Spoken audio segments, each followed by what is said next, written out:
আমি আপনি যদি সত্যিকার মৃত্যুকে ভয় পেতাম, একবার যদি কবরের ভিতরের খবর আমি আপনি দেখতে পেতাম, আল্লাহর নবী বলছেন আল্লাহ তাদাফানু, একবার যদি কবরের নিচে কি ঘটছে ওই ভয়ঙ্কর দৃশ্যগুলা যদি একবার জীবনে তুমি দেখতে পেতে, তোমার মাকে কবরে রেখে চলে এসেছো, বাপকে কবরে রেখে চলে এসেছো, চোখের সামনে দাদা চলে গেল কবরে দাফন হয়েছে, চোখের সামনে দাদি চলে গেল তুমি দেখলে, নানা চলে গেল, নানি চলে গেল, কবরের ভিতরের দৃশ্য যদি কেউ একবার দেখতো, আল্লাহর নবী বলছেন আল্লাহ তাদাফানু, দাফন কাফনের কথা পর্যন্ত তোমার মনে থাকতো না, দুনিয়াদারি সব তুমি ভুলে যেতে। আল্লাহ আপনাকে দুনিয়া ভুলানোর জন্য দুনিয়াতে পাঠান নাই, আল্লাহ আপনাকে দুনিয়াতে পাঠিয়েছেন দুনিয়া ঠিক রেখে আখিরাত অর্জন করার জন্য। আপনি যদি দুনিয়াতে থেকে দুনিয়া ঠিক রেখে আখিরাতকে অর্জন করতে পারেন, যিনি আপনাকে আখিরাতেও সেরা বানায় দিবেন, দুনিয়াতেও সেরা বানায় দিবেন, তিনি কি? আল্লাহ বলেন না সব ছেড়ে দাও, বৈরাগ্য জীবন যাপন করে, এমনটা বলা হয়নি।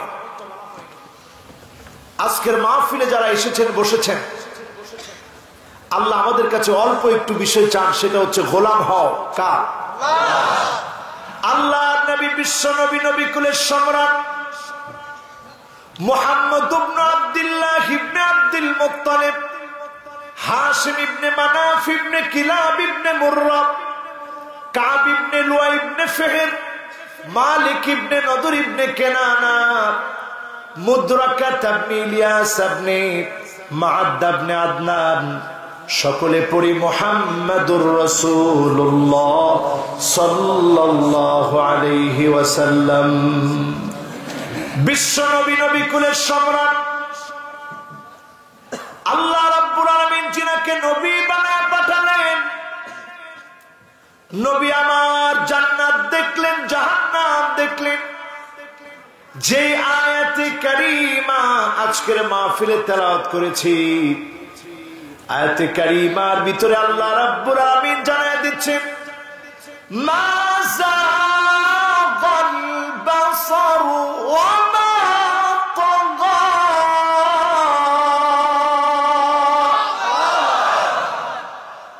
লাকাদ রাআ মিন আয়াতি রাব্বিল কুবরা,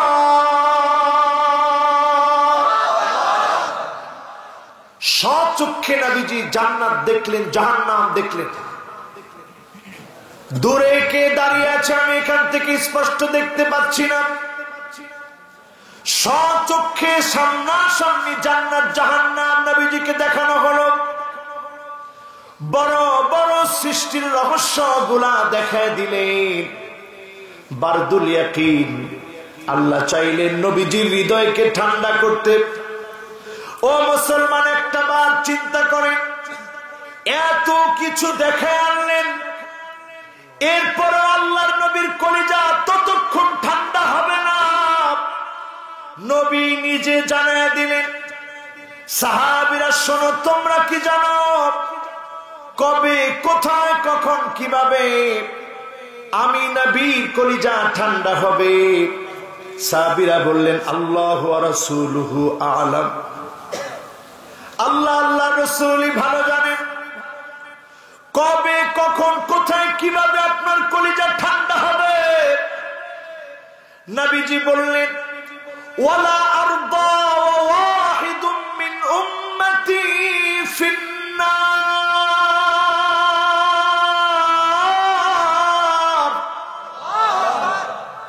আমার একটা উম্মত যদি জাহান্নামের আগুনে জ্বলে, কশিন কালো আমি নবীর কলিজা ঠান্ডা হবে না। যতক্ষণ আমার ওই উম্মতটাও আল্লাহর জান্নাতি না হবে, চিল্লায় বলেন আল্লাহু আকবার। এই মাহফিলে আজকে আলোচনা করার চেষ্টা করব, আপনি আল্লাহর নবীর উম্মত হতে পেরেছেন কিনা। এই মাহফিল থেকে যদি সিদ্ধান্ত নিতে পারি ইসলামের চাইতে বড় নয় আমার দল, এটাই হচ্ছে আমার ইমানের বল। ইসলামের চাইতে বড় নয় দল, এটাই আমার ইমানের বল। এই কথা যদি সত্য হয়, আমরা ইসলাম নিয়ে বাঁচতে চাই, ঠিক না ঠিক মুসলমান?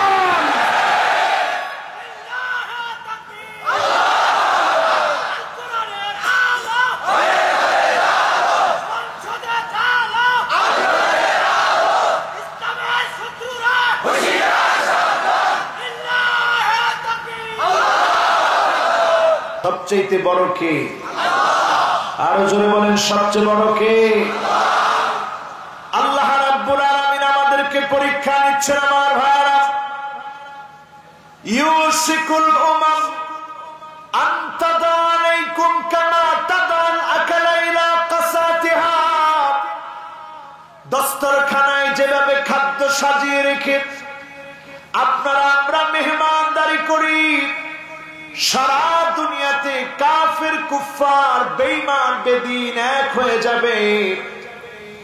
সবাই বলবে মুসলমানকে মারো, মুসলমানকে কাটো। চারদিকে মুসলমানদেরকে মারা হবে। হিন্দু মুসলমানকে মারবে, বৌদ্ধ মুসলমানকে মারবে, খ্রিস্টান মুসলমানকে মারবে, ইহুদিরা মুসলমানকে মারবে। আজকের দুনিয়াতে তাকায় দেখেন, সবাই মিলে মুসলমানদেরকে মারতেছে, ঠিক না বেঠি? এই অবস্থা যখন হবে, সাহাবায়ে কেরাম সাথে সাথে প্রশ্ন করলেন, ইয়া রাসূলুল্লাহ, সংখ্যায় কি আমরা কম হয়ে যাব নাকি? আল্লাহর নবী জানায় দিলেন, না, তোমরা সংখ্যায় কম হবে না, বাল আনতুম কাসীরুন, সংখ্যায় তোমরা বেশি হবে।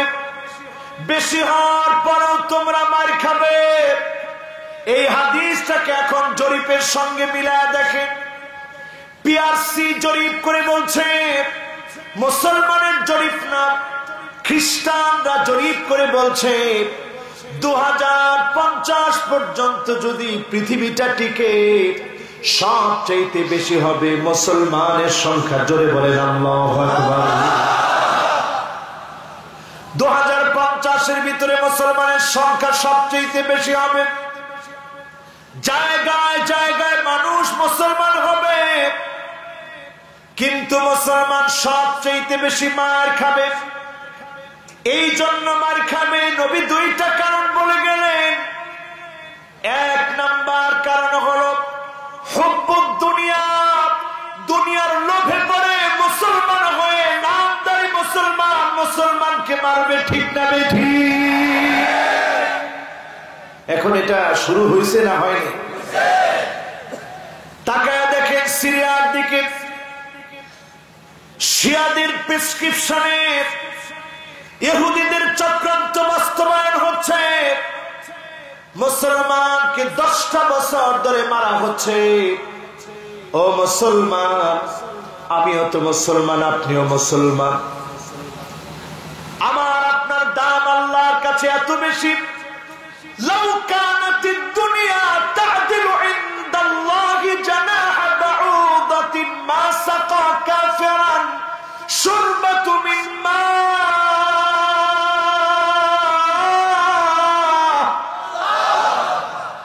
আল্লাহর একজন মুমিন বান্দা যদি দুনিয়ায় না থাকতো, দুনিয়ার মূল্য যদি মাছির দানা পরিমাণ থাকতো, এক ঢোক পানি কোন কাফেরকে আল্লাহ খেতে দিতেন না। এই জমিনে আল্লাহ রিজিক দেন শুধুমাত্র মুমিনদের কারণে, ঠিক না বেঠি? আমার ভাইরা, আমার বন্ধুরা, দুই কারণে মুসলমান মার খাবে। এক নাম্বার কারণ হলো দুনিয়ার লোভ, ক্ষমতার লোভ, দুনিয়ার তামান্না, ক্ষমতার তামান্না। দুই নাম্বার জীবন আল্লাহর জন্য দিতে হয়। মুসলমান যখন ভুলে যাবে সারা দুনিয়াতে মুসলমান মার খাবে, ঠিক না বেঠিক? এখন আমরা জিহাদের কথা বললি আমরা বলি এটা উগ্রবাদ, জিহাদের কথা বললি আমরা বলি এটা জঙ্গিবাদ, বলি কি বলি না? আপনাদের এলাকাতে বলা হয় না মনে হয় না? নওগাঁর মানুষ এমনি ইসলাম প্রিয়,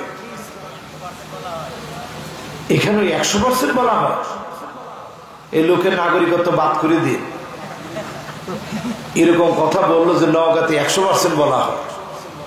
আচ্ছা বলেন তো, জিহাদের পরিভাষা এটার সাথে কোন মুসলমানের শত্রুতা থাকতে পারে? উদাহরণ দিলে পরিষ্কার হয়ে যাবে আমার ভাইরা। এই দিন এমনি আমার কাছে আসে নাই। মা আনা আলাইহি ওয়াসহাবি, আপনি আমি যদি জান্নাত পেতে চাই নবীর পথ ধরতে হবে, সাহাবীদের পথ ধরতে হবে। নাস্তিকদের পথ দিয়ে জান্নাত পাওয়া যাবে না, ঠিক না বেঠিক? এখন একটু আপনি যাচাই বাছাই করে দেখেন নবীর পথে সাহাবীদের পথে আপনি আছেন কিনা। যাচাই বাছাই করার জন্য একজন সাহাবীর ইতিহাস শোনায়। কষ্ট হচ্ছে? আমার কথা বোঝা যাচ্ছে? 1 ঘন্টা যদি ওয়াজ হয় আপনাদের কষ্ট হবে? 1 ঘন্টার বেশি এমন সুযোগ নাই বাবা, কারণ আমার আবার ট্রেনের টিকিট আপনারাই কেটে রাখছে, কাজেই খুব বেশি লম্বা করার কোনো সুযোগ নাই। একেবারে আটো সাটো অল্প কথায় বেশি লাভ হয় এমন কথাগুলো বলার চেষ্টা করব। আছেন তো ইনশাআল্লাহ? সাহাবীর নাম আমার সঙ্গে সঙ্গে বলবেন, মনটাকে নরম করে দিয়ে শুনবেন। সাহাবীর নাম আব্দুল্লাহ ইবনে উম্মে মাকতুম, নবীজির একজন অন্ধ সাহাবী। আল কোরআন আল কারীমে আল্লাহ এই সাহাবীকে মহব্বত করে একটা না দুইটা না 16টা আয়াত আল্লাহ নাজিল করে দিয়েছে। সাহাবীর দাম কম না বেশি? 16টা আয়াত নাজিল করেছে। 2টা চোখে তিনি দেখতেন না, অন্ধ ছিলেন তিনি। খাদিজা রাদিয়াল্লাহু তাআলা আনহার খালাতো ভাই ছিলেন তিনি। নবী 10 বার মদিনার বাহিরে গিয়েছিলেন। 10 বারই আল্লাহর নবী উম্মে মাকতুমকে দায়িত্ব দিয়ে গিয়েছিলেন। আব্দুল্লাহ ইবনে উম্মে মাকতুমকে দায়িত্ব দিয়ে গিয়েছিলেন, তুমি দায়িত্বশীল। এত দামি সাহাবী যিনি জিহাদের ময়দানে যেতে পারেন নাই অন্ধ হওয়ার কারণে, মনের ভিতরে বারবার যন্ত্রণা হচ্ছিল, আল্লাহ আমি জিহাদে যেতে পারি না, তোমার জমিনের দিন কায়েমের জন্য রক্তগুলো ঢেলে দিতে পারি না,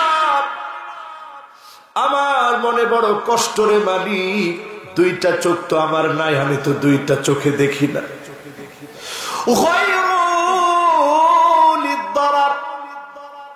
আল্লাহ সুযোগ দিয়ে দিলেন, যার সমস্যা আছে সে জিহাদে যাবে না, শারীরিক ভাবে অক্ষম, অন্ধ, পা খোড়া, ল্যাংড়া, জিহাদের ময়দানে যাওয়া লাগবে না। তারপরেও তিনি কানলেন, আল্লাহ নবীর সামনে হাজির হলেন, ইয়া রাসূলুল্লাহ, কোন জিহাদ থেকে আমি আর দূরে থাকতে চাই না, আমাকে জিহাদের ময়দানে কালেমার পতাকা দিয়ে জান্নাতবাহী বানায় দিবেন, কাফেরদের আর মুসলমানদের মাঝখানে দাঁড় করায় দিবেন, তীরের পরে তীর এসে লাগবে, একটার পর একটা তীর লাগবে, কোন দিক থেকে তীর আসতেছে আমি তো দেখবো না, পালাবো না, দৌড় দিব না, যতক্ষণ জীবন থাকবে কালেমার পতাকা উঁচু করে ধরে রাখবো। আল্লাহু আকবার। কেমন সাহাবী চিন্তা করেন, কেমন সাহাবী চিন্তা করেন।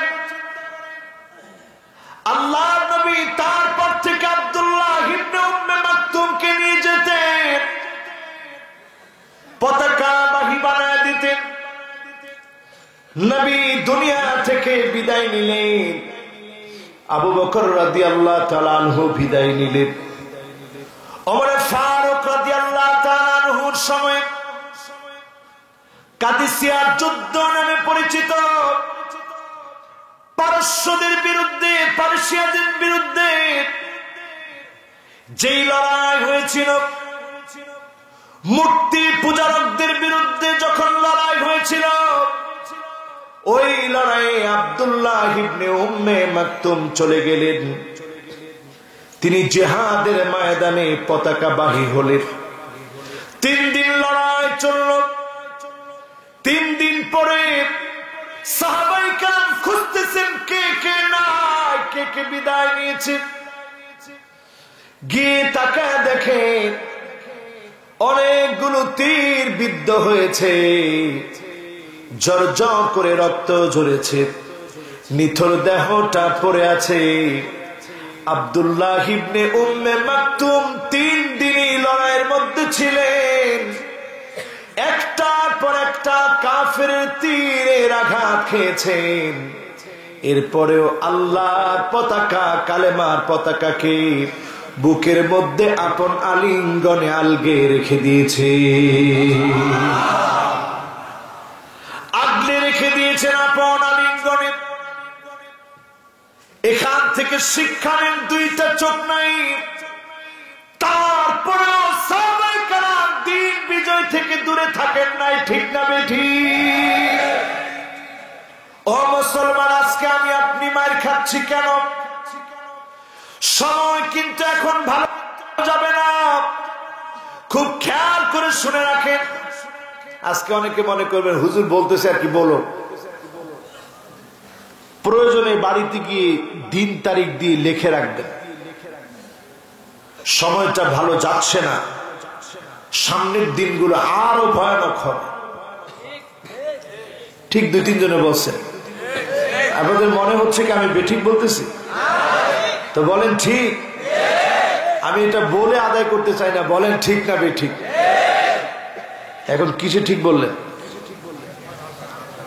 সময় ভালো, সময় যে ভালো যাচ্ছে না বুঝবেন কেমনে? আবু হুরায়রা রাদিয়াল্লাহু তাআলা আনহু, আমি কোন রাজনৈতিক কথা বলবো না, আমি সব কথা কোরআন হাদিস থেকে বলবো। রাজি আছেন ইনশাআল্লাহ? এরপরে কেউ যদি রাজনীতি টেনে আনেন, তো টেনে আনলে তো আর কিছু করার নেই। মাদ্রাসার মাহফিল আমি কোন রাজনৈতিক কথা বলবো না, আমি এমনিও বলিও না। আমি কোরআন হাদিস বলার জন্য বসাইছেন, আমি কোন রাজনৈতিক নেতা না। আমি কি রাজনৈতিক নেতা? আমি একজন মাহফিল করি, সাধারণ মানুষ, আল্লাহর গোলাম, নালায়েক আল্লাহর এক গোলাম। তবে 3টা আলামত বলবো, এটা আমার কথা না, আবু হুরায়রা বলে গেছেন। কয়টা? আঙ্গুলটা উঠায় দেখেন কয়টা। এবার 3টা একটু মিলায় নেন। প্রথম নাম্বারে যখন দেখবেন আনতুকতাল আরহাম, যখন আপনি দেখবেন জনম দুঃখিনী মা সন্তানের দ্বারা নির্যাতনের শিকার হয়, যখন আপনি দেখবেন মাকে সন্তান খাওয়া দেয় না, পোশাক দেয় না, বরণ পোষণ করে না, জনম দুঃখিনী মা দুয়ারে দুয়ারে ঘুরে কষ্ট করে খায়। সেদিন এক মায়ের দৃশ্য দেখলাম, আমাদের কয়েকজন পুলিশ ভাই গিয়ে ধরেছে। মা গোয়াল ঘরে ঘুমায় আছে, সন্তান আরাম আয়েশ করে স্ত্রীকে নিয়ে ঘুমাচ্ছে। যে মা আপনাকে ছোট্ট একটা পেটে জায়গা দিয়েছে, এত বড় ঘরের ভিতরে আপনি একটু জায়গা দিতে পারলেন না। মায়ের সঙ্গে যখন খারাপ আচরণ হবে, আপনি বুঝে নিবেন আযাবের সময়টা কাছে চলে এসেছে। ঠিক না বেঠিক? এরপরে আমার ভাইরা দেখবেন বাবার সঙ্গে কেমন আচরণ হয়। কিছুদিন আগে দেখলাম বাড্ডায় হসপিটালের সামনে বৃদ্ধ বাবাকে উলঙ্গ করে শিকল দিয়ে বেঁধে সন্তান ফেলে রেখে চলে গিয়েছে। এমন দৃশ্য যখন দেখবেন, আপনি বুঝে নিবেন আযাব চলে আসার সময় চলে এসেছে। ঠিক না বেঠিক? যেই বাবা সন্তান এত আদর করে লালন পালন করে, কাদের মধ্যে চড়ায়। বাজার থেকে কিছু নিয়ে না আসলে সন্তান বায়না করে কাঁদে, আব্বা আমার মজা কোথায়। সেই বাপকে আপনি যদি বরণ পোষণ না দিয়ে থাকেন, আপনি বুঝে নেন আযাবের সময়টা সন্নিকটে, ঠিক না বিঠি? 2 নম্বরে দেখবেন আমার ভাইরা, আইয়ুতাল মুগওয়ি, লম্পট দুশ্চরিত্র ডাকাত লুটেরা খারাপ লোক যখন নেতা হবে, নেতৃত্বে থাকবে, আপনি বুঝে নিবেন আযাব চলে আসার সময় চলে এসেছে, ঠিক না বেঠি? এখন এটা কি চলতেছে? এরপর আমার ভাইরা 3 নম্বরে চলে যায়। আলামত কয়টা? আরো জোরে গেছে কয়টা? বাকি আছে 3 নম্বর আলামতে যান। আইয়ুসাল মুরশিদ, যখন দেখবেন আলেমদেরকে মারা হবে, আলেমদেরকে বাধা দেওয়া হবে, আলেমদেরকে বন্দী রাখা হবে, আলেমদেরকে নির্যাতন করা হবে, বুঝে নিবেন আযাব চলে আসার সময় চলে এসেছে, ঠিক না বেঠি?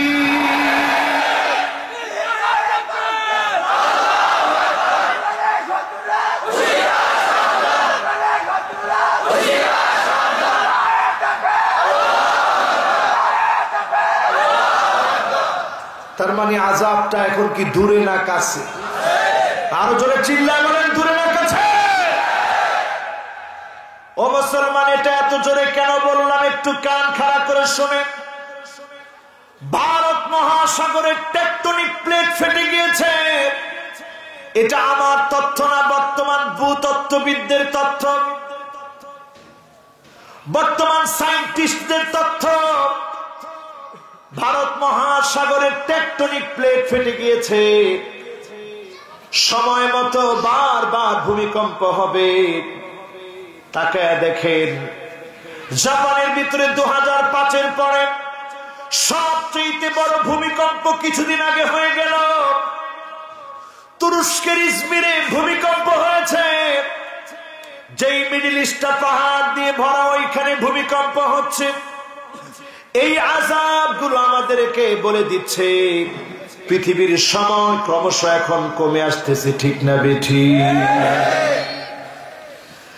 ইকতারাবা লিন-নাসি হিসাবুহুম ওয়া হুম ফি গাফলাতিন মু'রিদুন। যত সময় ঘনিয়ে আসবে তত বেশি দেখবেন মানুষগুলা গাফেল হয়ে যাচ্ছে, ঠিক কিনা? এজন্য যারা আমরা এই মুহূর্তে বসেছি, ইমানদার হলে ইমানের দাবিতে প্রশ্ন করে, আপনি কি নবীর উম্মত হতে পেরেছেন? এই প্রশ্নের উত্তরে যেতে হবে এমন কিছু মানুষের দিকে। 1 নম্বরে, নবী কোন জালেমকে সেদিন নবীজি শাফাত করবে না, ঠিক না বেঠি? এখন এটা আমি যদি বলি তাহলে তো আপনারা মানবেন না, কিন্তু কোরআন বললে মানবেন। আস্তে করার, আরো আস্তে বলেন, মানবেন?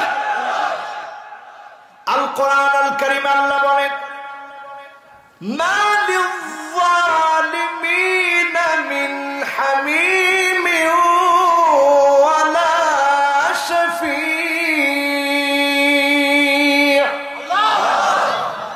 জালেমের জন্য কোনো বন্ধু নাই, শাফাতকারী নেই। নবী যদি শাফাত না করে, জালেম জান্নাতে যেতে পারবে? এরপরে সমাজের দিকে তাকায় দেখে, ইলহাকুদ দারার আলাল আখারিন, কুল্লু যালিম মারিক।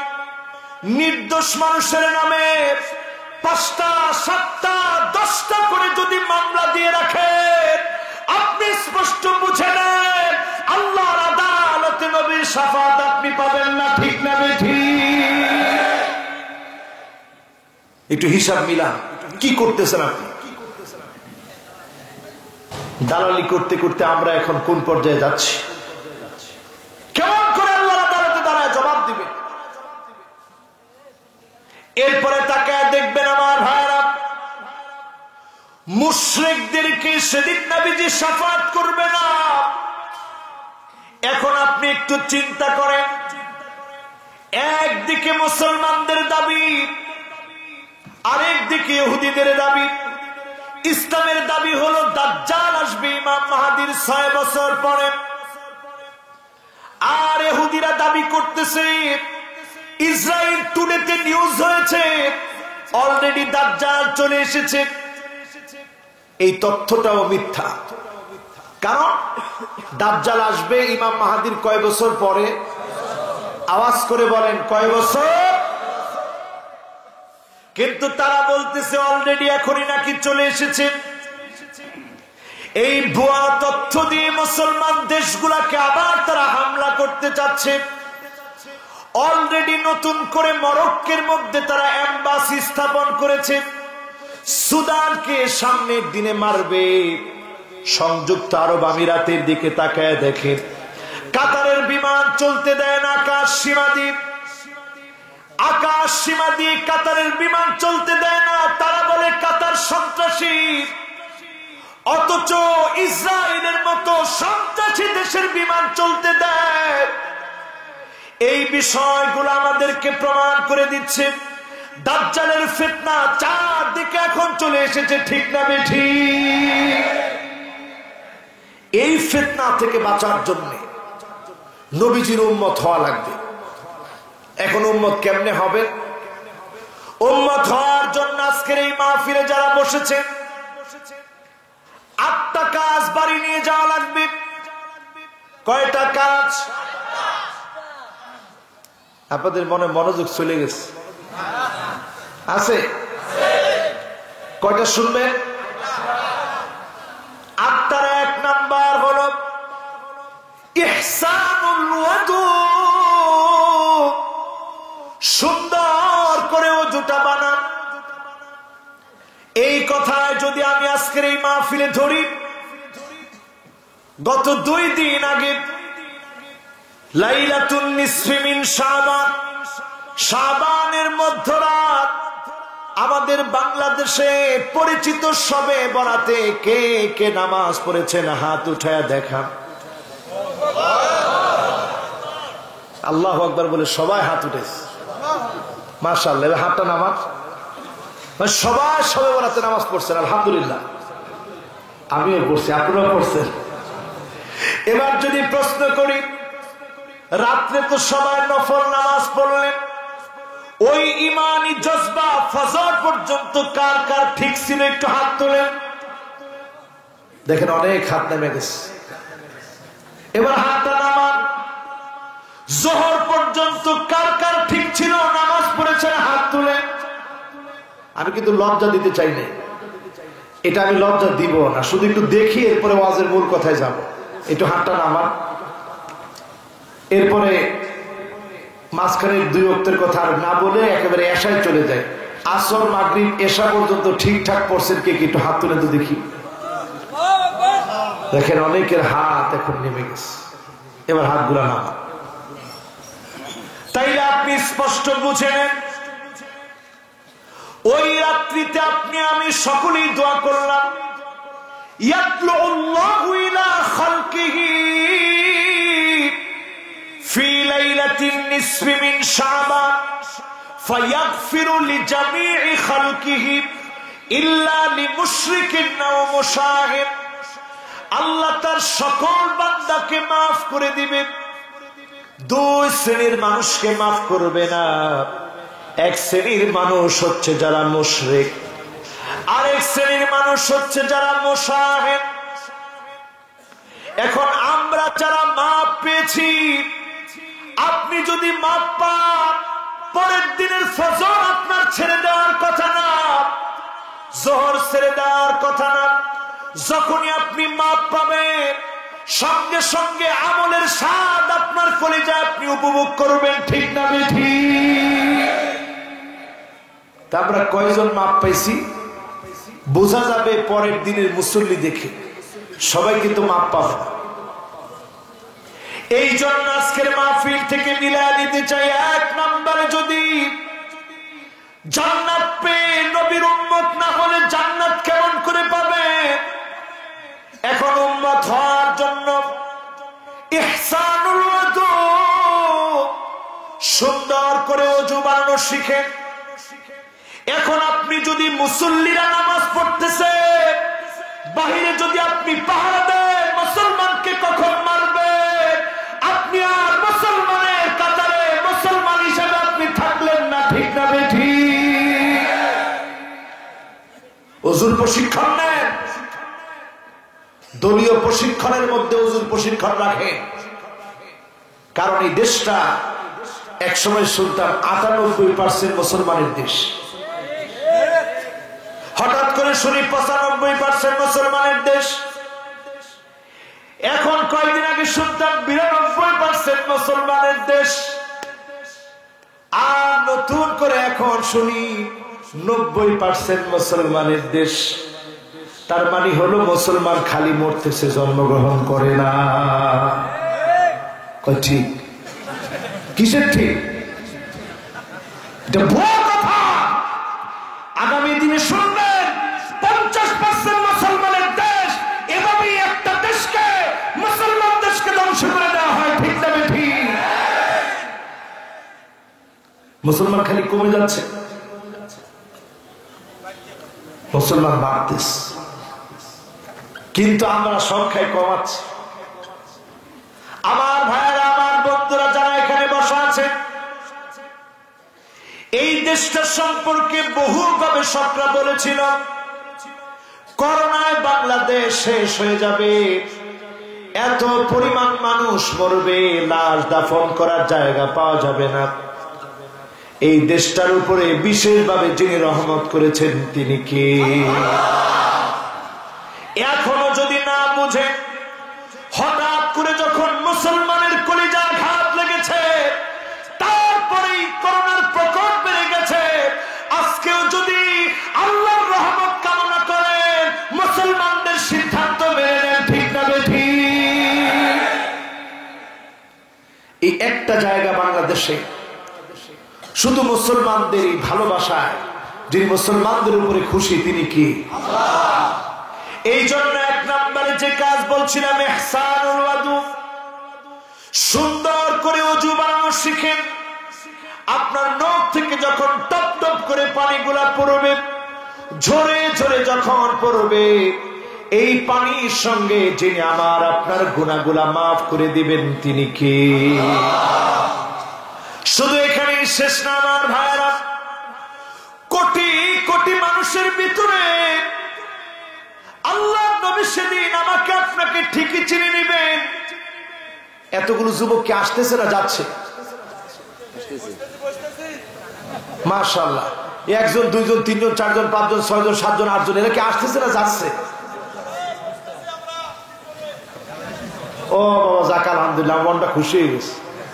আমি চিন্তা করছিলাম আল্লাহ তাহলে তো 10 মিনিট ওয়াজ করা যাবে, তো ওয়াজ থেকে যদি এইরকম যদি 10 জন 15 জন যুবক উঠে যায় একসাথে, তোর ওয়াজ করে লাভটা কি হবে? যুবকরা তোমরা আছো? চিল্লায় বলো আল্লাহু আকবার। আমরা বিশ্বাস করি যুবকেরা যুগ জামানা পাল্টে দিতে চাই না, অনেকজন এক যুবককে আনতে পারে জাতির জাগরণ, ঠিক না বেঠি? তোমরা কি এমন যুবক হতে পারবা? ইনশাআল্লাহ। তো হিম্মত নিতে নিয়ে বলতে পারলাম না, নওগাঁর যুবকেরা তোমরা এমন যুবক হতে পারবা?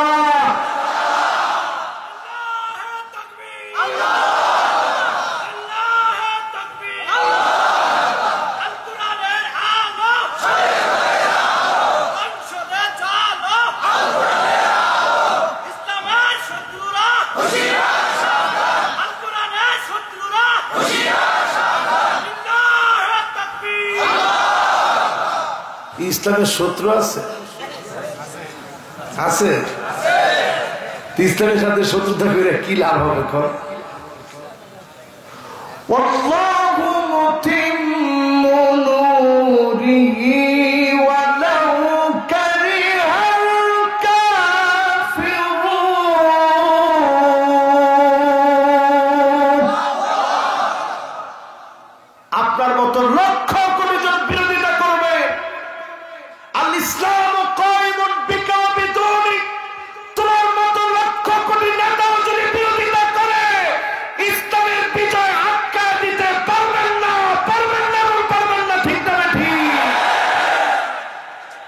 ইসলামের বিজয় হবেই হবে ইনশাআল্লাহ। বলেন চিল্লায় হবেই হবে, বলেন ইনশাআল্লাহ। আল্লাহর হাবিব বলছেন বিজয়টা কেমন হবে জানো? ইল্লা আদখালাহুল্লাহু কালিমাতাল ইসলাম, রন্ধ্রে রন্ধ্রে ঘরে ঘরে কালেমার পতাকা উড়বে, একজন তোমরা আটকে রাখতে পারবে না, পারবে না এবং পারবে না। এটার নাম ইসলামী বিপ্লব। এটার নাম কি? এখন আমি আপনি মনে করেন কিচ্ছুই দেখলাম না, কিচ্ছুই পেলাম না, শুধু চেষ্টা করে গেলাম। এই চেষ্টাটুকুনের কারণে আমাকে আপনাকে যিনি জান্নাতি বানায় দিবেন তিনি কি? এক নাম্বার কাজ কি? জোরে কোন এক নাম্বার কাজ কি? চিল্লায় বলো যুবকেরা, এক নাম্বার কাজ কি? আল্লাহ নবী একদিন বললেন সাহাবীরা শোনো, ওয়াদিতু লাউ রাআইনা ইখওয়ানানা, আমার মনটা বড় চায় এক নজর যদি আমার ভাইগুলাকে দেখতে পেতাম। কয়জন আপনি নবীজিকে কয়দিন আপনি দেখতে চেয়েছেন?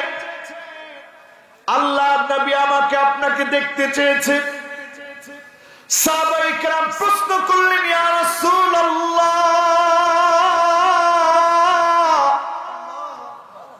আমরা কি আপনার ভাই না? নবীজি বললেন, না না, তোমরা আমার ভাই না, বাল আনতুম আসহাবি, তোমরা আমার সাহাবী। আমার ভাই হবে তারা যারা অনেক পরে আসবে।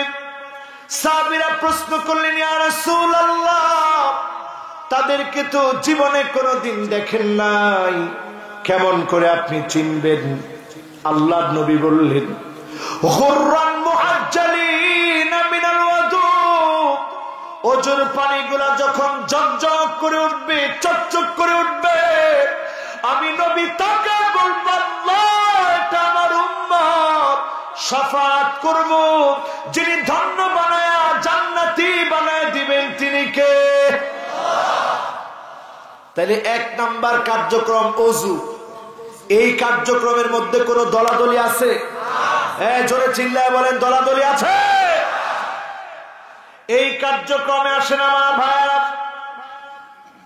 দুই নাম্বার কাজ হচ্ছে আপনি আমি মান হাফাযা আলাস সালাওয়াতিল খামস, 5 ওয়াক্ত নামাজ পড়ে, 5 ওয়াক্ত নামাজ কায়েম করেন। নামাজ রাজনৈতিক ফায়দা উঠানোর জন্য নয়, রাজনৈতিক ভাবে সফলতার জন্য নয়, দুনিয়ার মানুষগুলোকে সঠিক পথে আনার জন্য, আল্লাহকে দেখানোর জন্য। জমিনের মধ্যে যদি নামাজ প্রতিষ্ঠা করতে পারেন, ইয়ারাহা হাক্কান লিল্লাহি আলাইহি, শুধু আল্লাহর জন্য যদি নামাজ প্রতিষ্ঠা করতে পারেন, হারামাহুল্লাহু আলাইহিন নার, তার জন্য যিনি জাহান্নামের আগুন হারাম বানায় দিবেন তিনি কে? কিন্তু আমাদের দেশে এমনও বলে যে 70-72 রাকাত নামাজ পড়ে, 28-29 বছর ধরে তাহাজ্জুদ মিস নেই। আমরা দোয়া করি আল্লাহ যেন তাদেরকে সারা জীবন তাহাজ্জুদ পড়ার তৌফিক আল্লাহ যেন দান করে, চরিত্র যেন পাল্টায় দেয়। পড়েন আমিন। আচ্ছা বলেন, একটা মানুষ যদি 28-29 বছর তাহাজ্জুদ পড়ে, ওই লোক বলা লাগবে না, এমনি আল্লাহর ওলি হয়ে যাবে। ঠিক না বেঠিক? এজন্য আমার ভাইরা, নামাজ পড়া লাগবে কার জন্য? জোরে কম, কার জন্য? কয় নাম্বারে আসি? মনোযোগ আছে না গেছে? কয় নাম্বার? আরো জোরে। এবার 3 নাম্বারে আসেন আমার ভাইরা, তিলাওয়াতু সূরাতিল কাহফ। করোনার সময় কি দোয়া জানি মুখস্থ করছিলেন? সবাই মিললে কম না একটু? এই একটা এলাকায় দেখলাম যে এই দোয়াটা সবাই মুখস্থ করেন। আচ্ছা এবার আবার একটু দেখি কে কে মুখস্থ করছিলেন, একটু মুখে মুখে বলেন তো দেখি।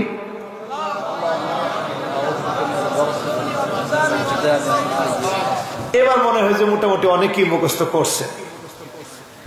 ঠিক তেমনি আমার ভাইয়েরা, আগামীর প্রেক্ষাপটকে যদি আপনাকে ওই প্রেক্ষাপট যদি অতিক্রম করা লাগে, সূরা কাহফ বারবার পড়বেন, প্রতিদিন 10 আয়াত করে পড়বেন, জুমাবারে পুরা সূরা কাহফ পড়বেন। নবীজি বলছেন, আবা আলাহু মিনান নূরি মা বাইনাল জুমাতাইন। সূরা কাহফ যদি এক জুমাবারে পড়ে, আরেক জুমাবার পর্যন্ত যিনি নূরানি সত্তা দান করবেন তিনি কে? একটু প্রেক্ষাপটটা বুঝাই দিতে আপনার বুঝে আসবে। এখন দেখেন আমাদের যুবকেরা কানের মধ্যে দুল পড়ে, দেখছেন? দেখছে যুবকরা, তোমরা বলো দেখছো? এরপরে মাথার চুল কাটে, ডানে নাই, বায়ে নাই, পিছনের দিক দিয়ে নাই, সামনের দিক দিয়ে এক বিগতা সেরা নাই। এটা কোন স্টাইল? এটা যুবকরা কইেন না, মুরব্বীরা কোন এই স্টাইলের নাম কি দিচ্ছেন আপনারা? ডিজিটাল। নওগাঁর লোকেরা এরকম স্টাইলের চুল কাটলে কি বলেন? কি কাটি? এক একজনে এক একটা বলতেছে। একজনে বলছে হুজুর এটা মাস্তানের কাটিং। রাসূল এই কাটিং এর একটা নাম দিয়েছেন, একটু চিন্তা করেন। আজ থেকে ১৫০০ বছর আগে নবী বলে গেলেন, লানাল্লাহুল কাযা, ডানে চুল নাই, বায়ে চুল নাই, পিছনে চুল নাই, সামনের দিক দিয়ে লম্বা লম্বা চুল চলে আসবে।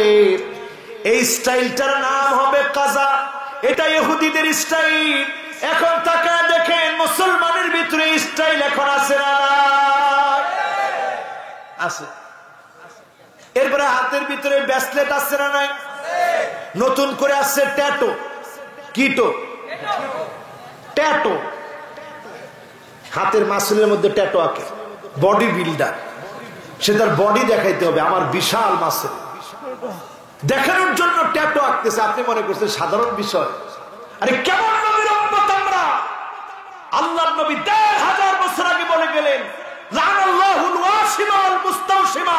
তোমার এই স্টাইল ইহুদির স্টাইল, মুসলমানের স্টাইল হতে পারে না। ঠিক না বেঠি? আল্লাহ। এই কাজও এখন মুসলমানের ভিতরে চলে আসে। এইবার ঘরের দিকে তাকায় দেখেন, মহিলাদের মধ্যে দেখবেন আন্নানা। তোমার বাবার জন্য কিছু করা দরকার নাই, মায়ের জন্য টাকা খরচ করা দরকার নাই, সব টাকা পয়সা আমার নামে দিয়ে দাও, এমন মহিলা আছে না?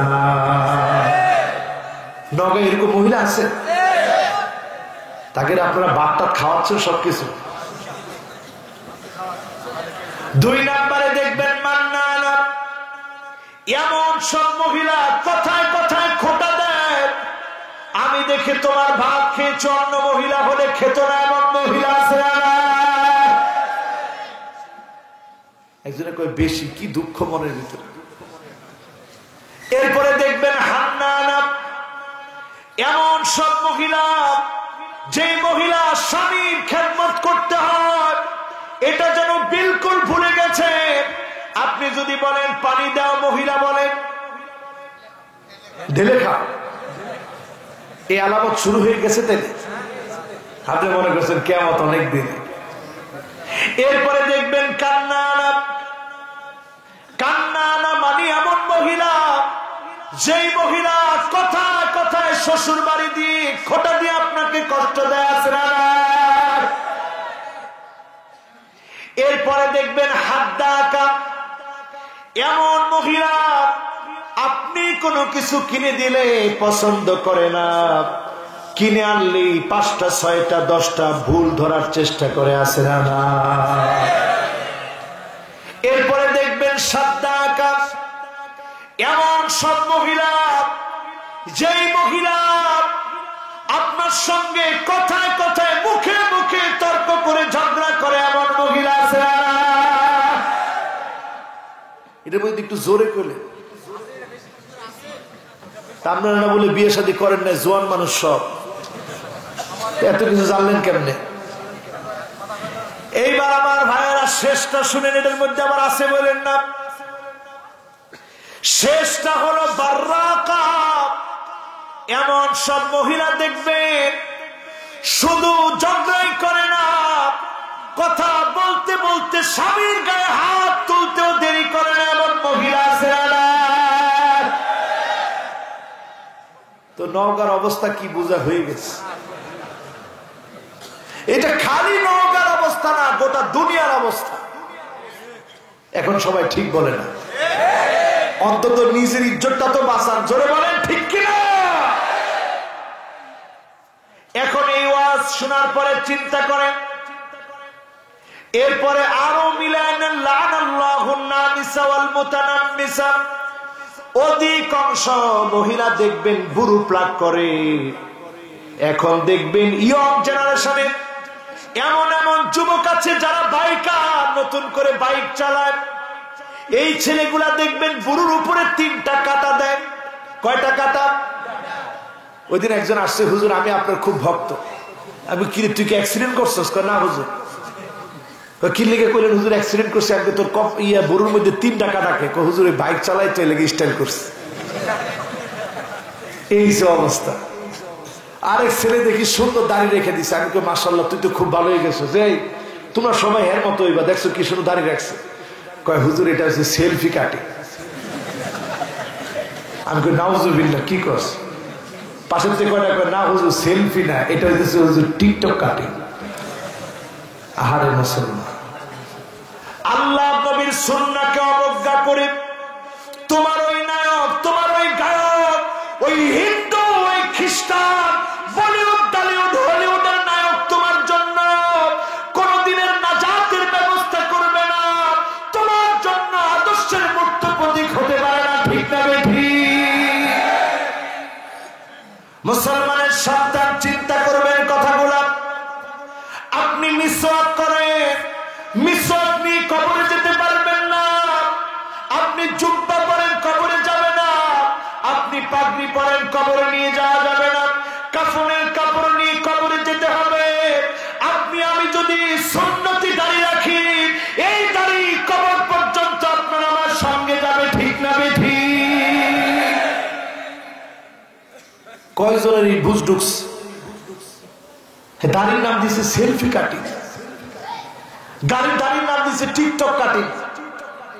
দাড়ি রাখলে অনেকে কয় দেখছো জঙ্গি, কয় এটা উগ্র, এটা মৌলবাদ। তার নিচে প্যান্ট পরলে যদি আপনাকে মৌলবাদ বলে, আপনি বুঝবেন তার দিকে আপনার তাকানো দরকার নাই, সে সিলমারা হয়ে গেছে। ঠিক না বেঠি? তুমি কারে মৌলবাদ বলো? আল্লাহ রসুল বলেছেন একটা সুন্নতকে যদি আপনি মহব্বত করেন, 4টা পুরস্কার মওতের আগে আপনি পেয়ে যাবেন। জোরে করে আল্লাহু আকবার।